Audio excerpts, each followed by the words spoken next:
What's going on, y'all? Welcome back to my channel, or welcome if you are new. I'm Imani Murray, and this is my YouTube channel where I share social media tips and tricks to help brands and businesses improve their social media presence.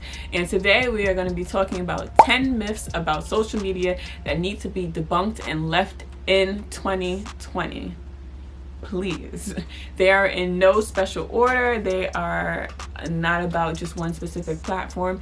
It's social media as a whole. So Instagram, Facebook, LinkedIn, YouTube, TikTok, Twitter, Pinterest, all of the above. We're going to be talking about 10 myths that just needs to be left in 2020.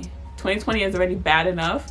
Let's leave these bad myths and bad misconceptions and bad just theories in 2020. So let's get right into it. So the first one that we're going to be talking about that I can't even believe is still a thing is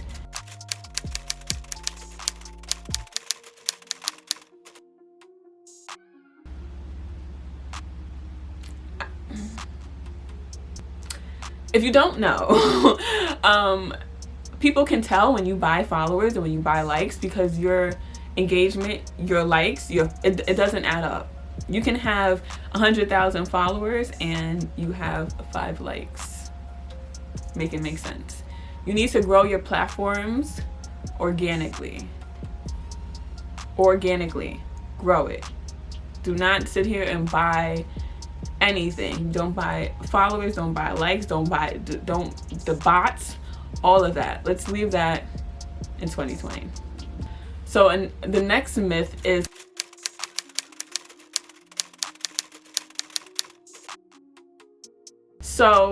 this is not true. You can post twice a week, you can post 3 times a week, and this is specifically talking about in your feed. You don't have to post every day, because you can post every day and it can be bad quality content, whether it's pictures, videos, and you're not going to be able to grow. So if you're posting great quality content, engaging content, shareable content, maybe twice or 3 times a week, your page will grow.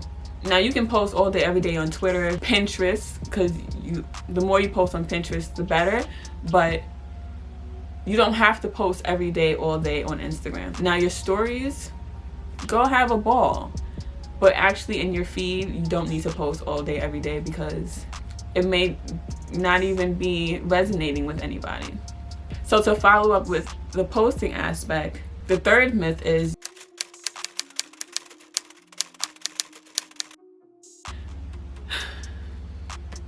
hashtags work. It's simply put, hashtags work.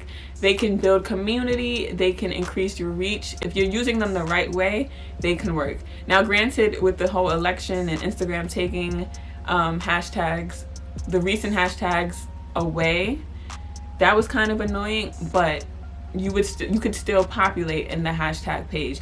Twitter, use hashtags. LinkedIn, hashtags. Every platform, if you use hashtags, it's going to work. You just have to use them correctly.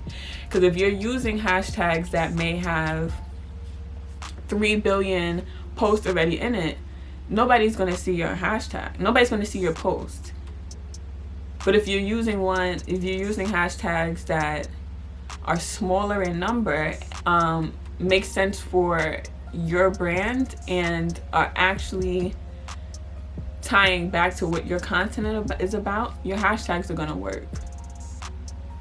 But the content has to be good and the hashtags have to make sense.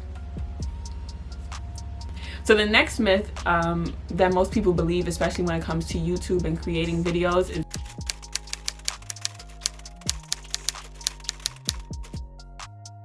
which is false. If you have a smartphone, you're good.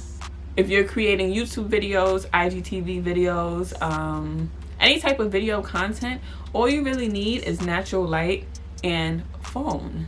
You can stack your phone on books, lean it against something, and boom, you're good to go.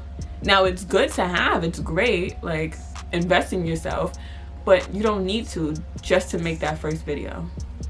So the next myth is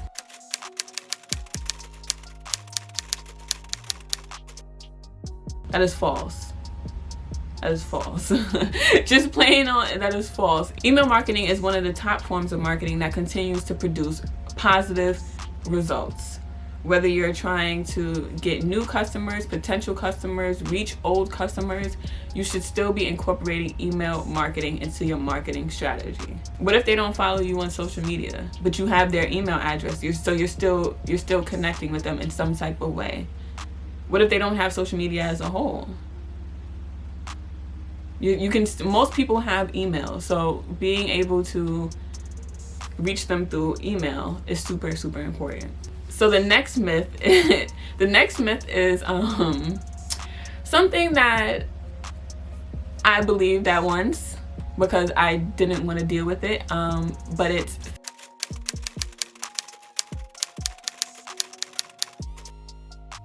this is not true.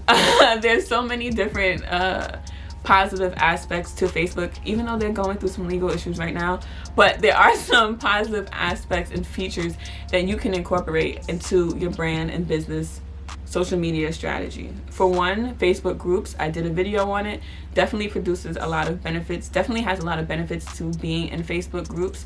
You reach a new audience. You may want to reach an older crowd.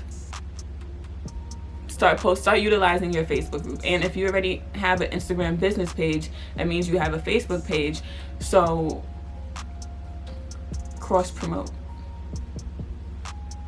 It doesn't have to be this whole built out thing, but there are many benefits to having a Facebook page. So the next myth is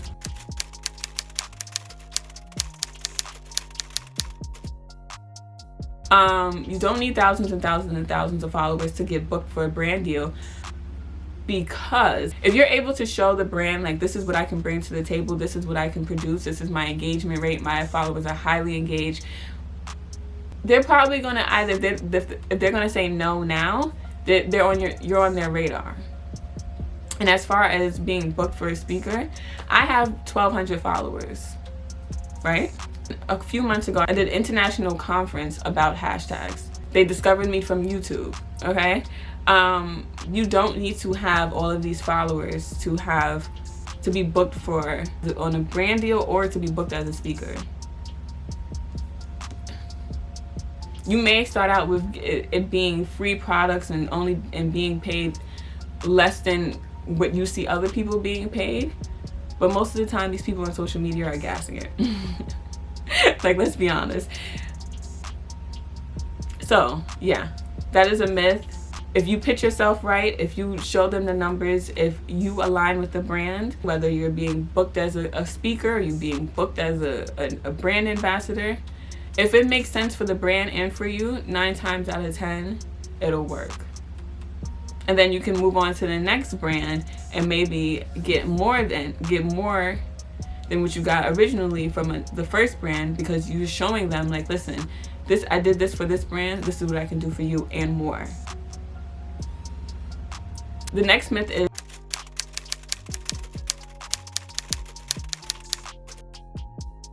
whether you're a consultant, whether you're an event planner, whether you're selling, you're an interior decorator and you're selling your service to someone, you don't need thousands of followers. I can promise you that. I don't know if you've heard the story of this influencer who had, I think, 1 million followers and she couldn't sell one t-shirt.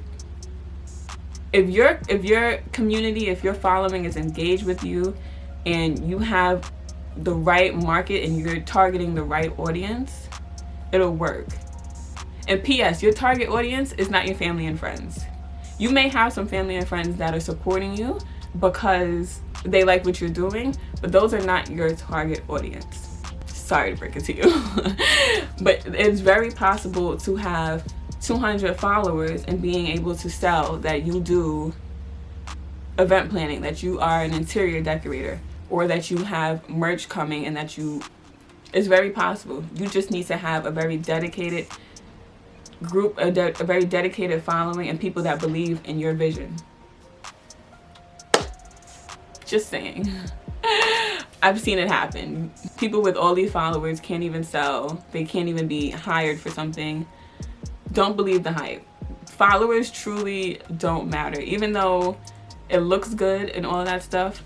So this one is my favorite myth because it just drives me insane all the time. So the myth is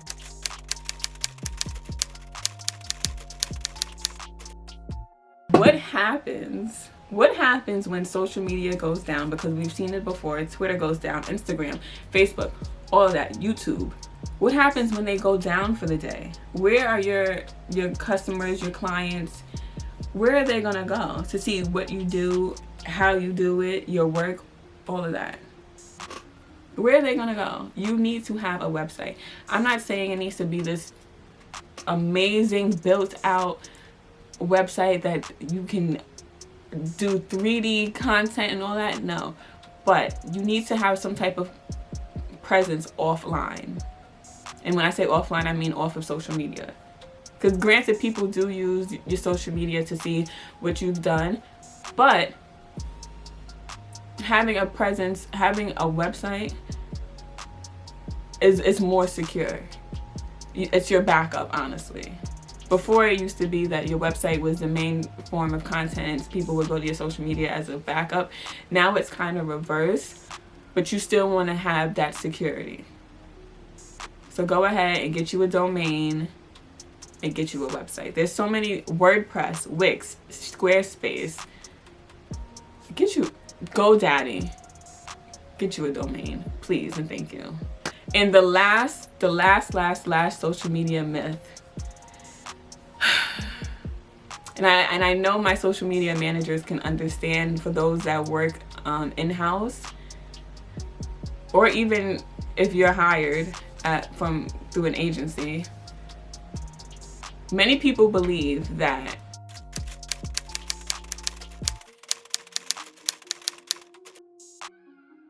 so whatever I posted on Twitter can be shared on Instagram, Facebook, LinkedIn, YouTube, Pinterest. That is false.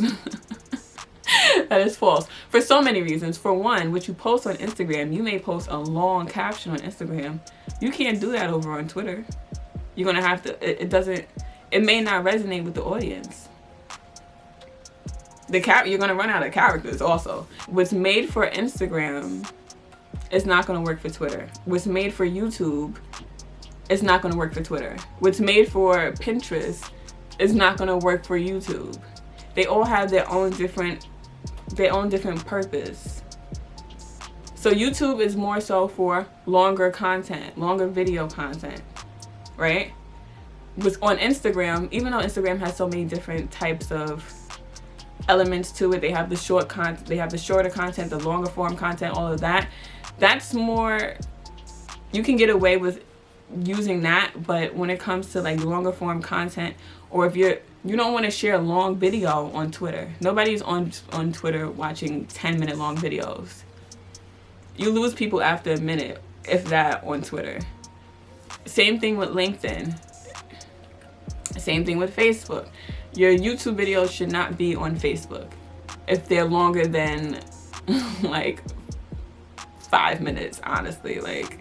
Because people want to scroll. People go to YouTube to watch longer videos. People don't go on Twitter, Facebook to watch long videos, or Pinterest, or LinkedIn. So just because it works on one platform does not mean it's going to work on all your platforms. You need to be able to adjust your content so that it makes sense. And please stop driving us social media managers crazy, saying and thinking that this is possible, because it's not. Every social media platform has its own purpose.